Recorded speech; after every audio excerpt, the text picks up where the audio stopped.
Retrouvez dans cette édition de votre journal de 22 heures. Voici tout de suite les titres de l'actualité.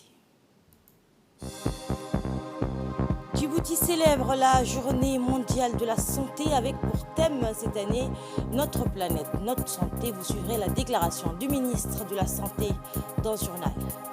Et en Ukraine, après le retrait des troupes russes près de Kiev, le Donbass est désormais la cible prioritaire du Kremlin. Le président ukrainien appelle les populations à évacuer l'est du pays. C'était les titres, bonsoir. En marge des réunions des institutions arabes qui ont lieu à Jeddah, la délégation djiboutienne composée du ministre de l'économie et des finances, Ilyes Moussa Douale, et du ministre du budget, Ismaël Ibrahim Roble, du gouverneur de la Banque centrale, Ahmed Ousmane, a rencontré le PDG de la Société internationale du financement du commerce, Hani Salem Somboul, pour discuter des voies et moyens de renforcer leur partenariat fructueux. La société a renouvelé son engagement à soutenir Djibouti grâce à une approche de solutions commerciales intégrées conformément au plan national de développement du pays, Vision Djibouti 2035. La Société internationale du financement du commerce a souligné son plan visant à favoriser une croissance socio-économique et inclusive en se concentrant sur des secteurs clés tels que l'énergie, la santé et le développement du secteur privé. Les initiatives du renforcement des capacités de la société telles que le programme arabe Africa Trade Bridge contribueront à positionner Djibouti en tant que plaque tournante régionale du commerce, a pris part également l'ambassadeur de Djibouti au Royaume d'Arabie Saoudite.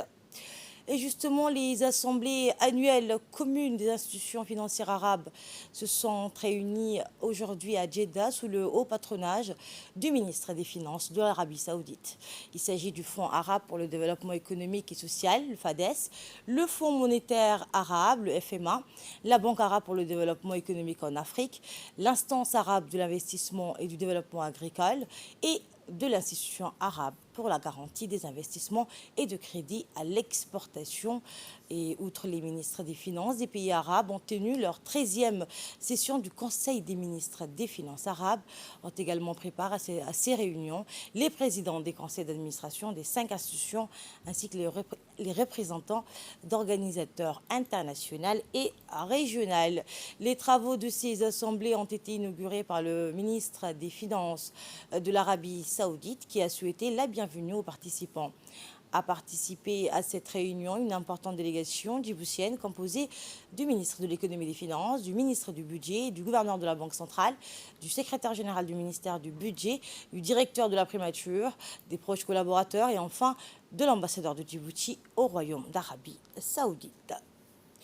Je vous le disais en titre, Djibouti célèbre la journée mondiale de la santé. Chaque année, le 7 avril, marque la célébration de la journée mondiale de la santé.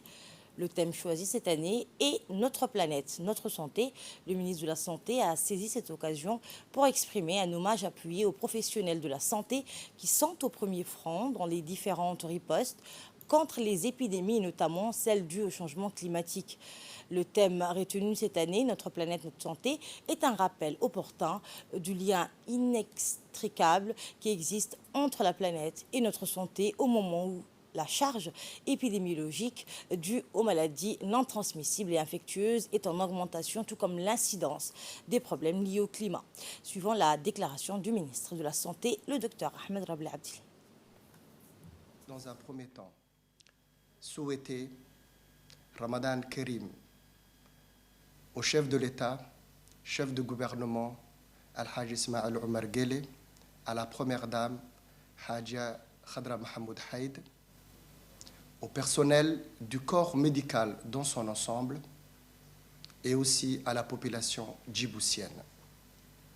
La République de Djibouti, à l'instar des autres pays membres de l'Organisation mondiale de la santé, célèbre aujourd'hui la Journée mondiale de la santé dont le thème est « Notre planète, notre santé ». Comme vous le savez, le monde entier fait face depuis plus de 2 ans à une crise sanitaire sans précédent née de la pandémie de coronavirus avec des répercussions sur la santé de nos populations. Et cette épidémie a montré que notre monde est devenu fragile et interconnecté. Aujourd'hui, grâce à la prompte réactivité de notre gouvernement et sous le leadership de son Excellence Al-Hajj Ismaël Omar Guelleh, président de la République, chef de gouvernement, nous pouvons affirmer, au vu des données épidémiologiques actuelles, que la situation est maîtrisée et sous contrôle. Permettez-moi de rendre un hommage mérité à tous les personnels de santé, ainsi que le personnel de corps constitué, pour le travail remarquable accompli, sans oublier le partenaire technique et financier intervenant dans le domaine de la santé, aux associations, aux ONG qui luttent avec mon département pour la promotion de la santé. Le changement climatique est responsable de l'apparition et de la prolifération d'un nouveau vecteur, l'anophèle femelle Stevensis, qui entraîne une augmentation du nombre de cas de paludisme. Par ailleurs, la récurrence des cycles de sécheresse a entraîné au fil du temps une diminution drastique des ressources de revenus de pasteurs et des populations rurales, qui tirent de leurs revenus de la vente de bétail, des produits animaliers, agricoles et végétaux. Djibouti, notre pays, ne figure pas parmi les grands pollueurs, mais nous devons rester vigilants face à la préservation de la qualité de l'air. De nombreux défis restent à relever compte tenu de l'urbanisation massive et rapide sur l'impact environnemental. Cependant, de nombreux aspects de la santé environnementale dépassent de loin le cadre du secteur de la santé. La lutte est multisectorielle, d'où la nécessité d'une action concertée par de nombreux acteurs dans différents secteurs en mettant l'accent sur les interventions en amont pour prévenir, réduire ou atténuer les risques environnementaux. Oui, il est possible d'avoir un monde où les populations ont la maîtrise de leur santé et celle de la planète. Je lance donc une semaine de sensibilisation et d'information sur les risques et les impacts liés à la dégradation de l'environnement. Voilà donc pour la déclaration du ministre de la Santé lors de ce 7 avril, donc date qui marque la célébration de la Journée mondiale de la santé. Clôture de 2 sessions de formation d'une semaine en matière de règlement des conflits et une sur la diplomatie dans les pays en développement. L'Institut des études diplomatiques a abrité aujourd'hui une cérémonie de clôture de 2 sessions de formation. Le directeur du monde arabe au ministère des Affaires étrangères, Mohamed Ali, le directeur de l'Institut diplomatique, Mohamed Abdel Ghadr, ont assisté à cette cérémonie de clôture. Le programme de ces formations qui était destiné aux cadres de l'administration publique qui ont bénéficié d'une semaine de formation dispensée par un expert égyptien, Ashraf Mawafi, s'inscrit dans le cadre du renforcement des capacités de la diplomatie entre les pays. Ces formations constituent une excellente opportunité de consolider les acquis des cadres qui ont suivi cette formation et partagent les mêmes valeurs. La cérémonie s'est achevée par la remise de certificats aux cadres ayant bénéficié de ces formations.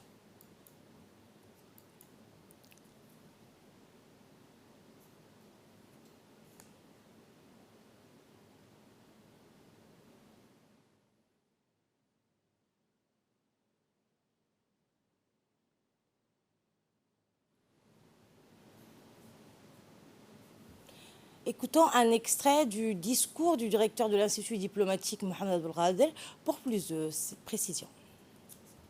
Venu à l'Institut des études diplomatiques, je ne vous cache pas mon plaisir d'être assis aux côtés d'un grand diplomate, un diplomate de carrière qui a servi aux diplomaties dont nous voulons tous qu'elle soit au service d'un monde meilleur. Dans un contexte où l'interdépendance du monde s'accentue, la coopération entre les pays du monde qui partagent les mêmes valeurs universelles, à savoir la paix, la sécurité, les droits de l'homme, le développement socio-économique devient une nécessité impérieuse pour lutter contre les défis mondiaux comme le terrorisme, les réfugiés, et les changements climatiques qui prennent une grande ampleur. C'est pourquoi la proposition de ce thème a suscité un intérêt, un réel engouement auprès de nos cadres nationaux. Ce programme concourt ainsi à l'objectif de renforcement du capital humain hautement important à notre gouvernement dans le cadre de la vision 2035.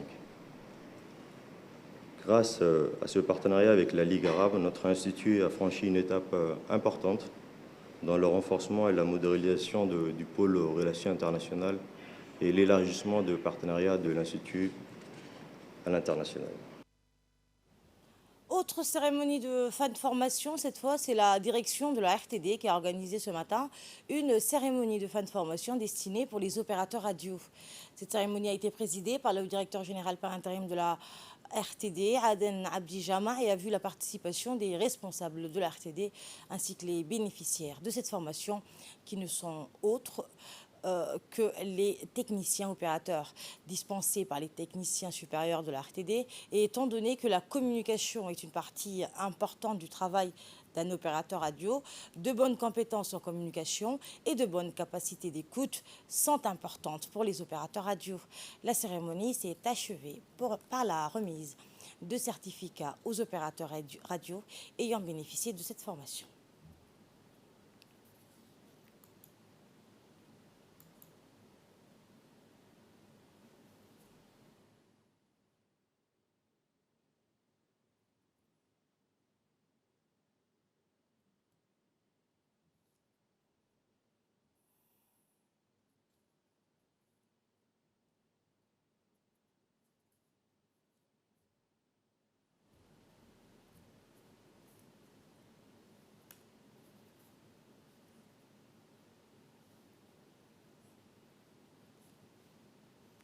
Suivant le mot du directeur général par intérim de la RTD, Aden Abdijama, lors de cette cérémonie de fin de formation. Formation organisée au profit déjà des opérateurs de la radio, c'est une vraiment occasion très chère.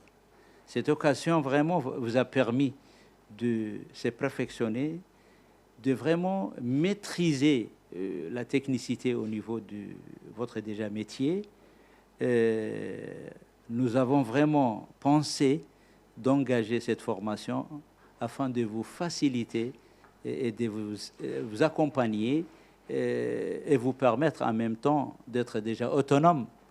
Le module de formation qui était déjà préparé par notre déjà ingénieur, M. Guedi, était vraiment à la hauteur de votre mission. Je crois que cette semaine vous a permis d'être formé déjà pratiquement sur les consoles pour maîtriser la technicité et la capacité exigeante pour vraiment mieux exercer déjà votre tâche. Cette semaine, en termes de durée vraiment limitée, ce n'est pas déjà beaucoup, mais en termes de contenu des programmes qu'on a vraiment préparés et les différentes approches qu'on a menées pour vraiment outiller votre technicité afin de maîtriser les consoles et intervenir pour régler tout ce qui est déjà incident vraiment urgente, est une occasion vraiment très chère.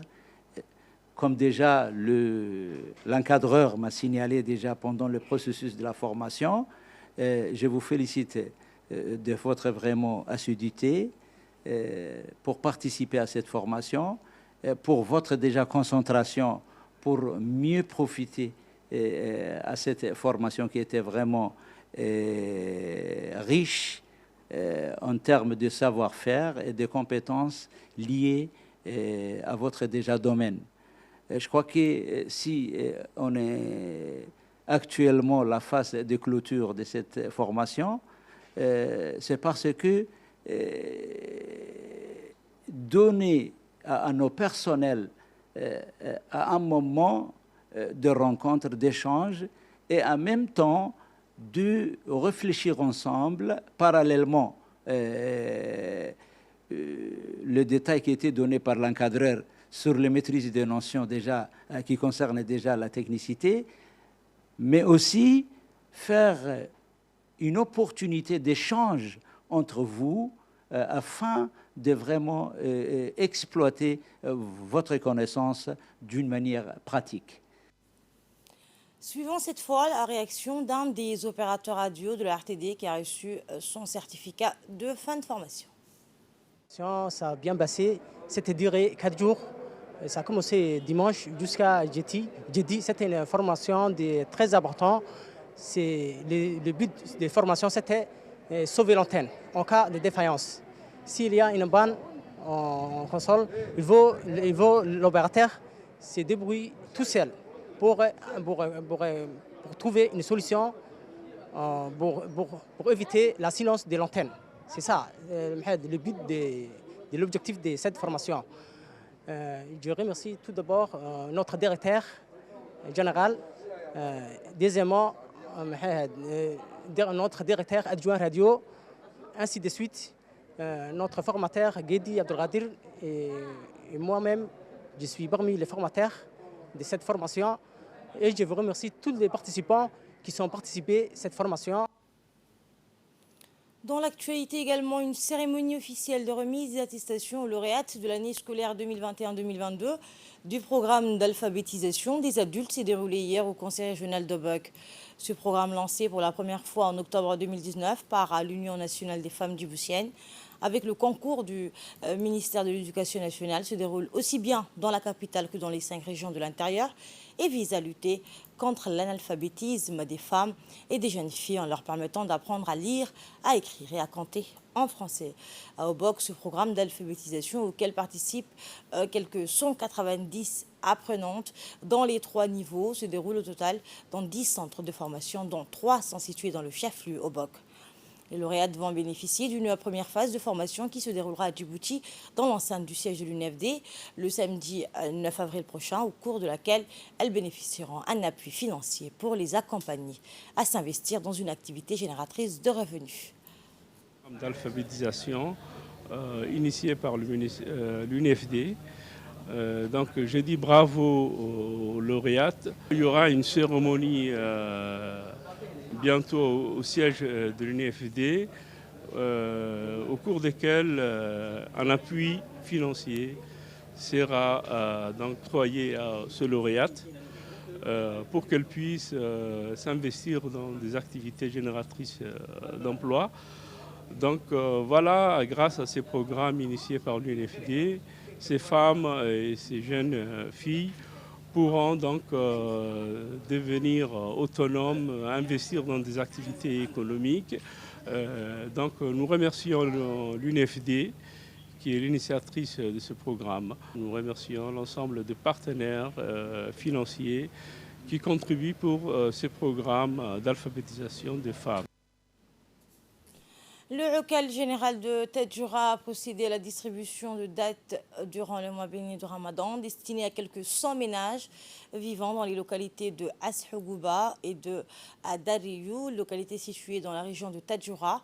Ce don de dates a vocation à aider les milieux les plus modestes à améliorer leurs conditions matérielles de jeûne.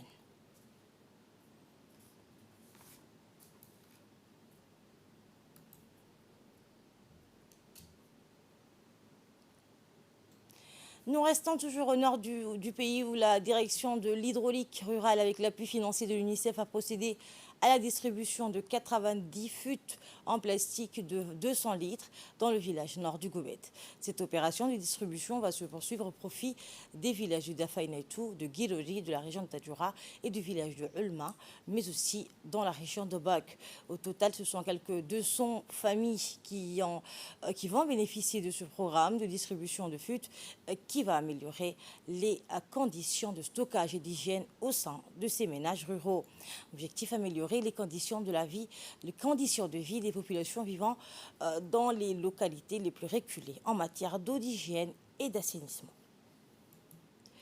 Page nécrologie, nous avons appris avec tristesse le décès survenu hier à Tadjoura de feu Mohamed Dini, connu sous le sobriquet de Lucky Soita suite à une brève maladie. Admiré, respecté par sa générosité, le défunt laisse derrière lui une grande famille.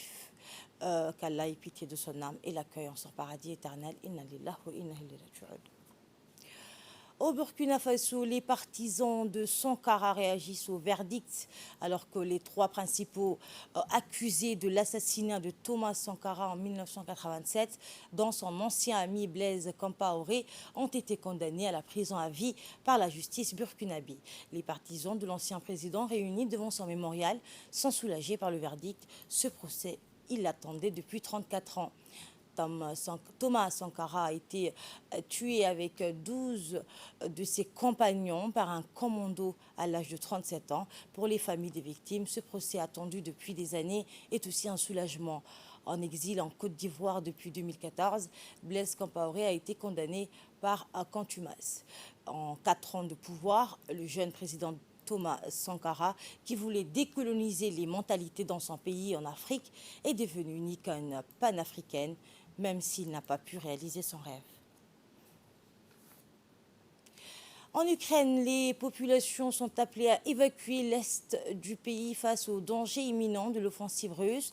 Après le retrait des troupes russes près de Kiev, le Donbass est désormais la cible prioritaire du Kremlin.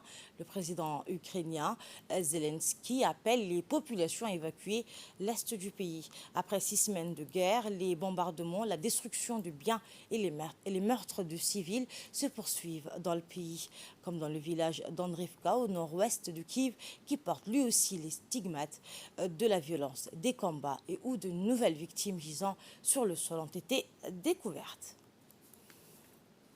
C'est tout pour cette édition de la rédaction. Merci à vous de l'avoir suivi. Le programme continue sur Télé Djibouti.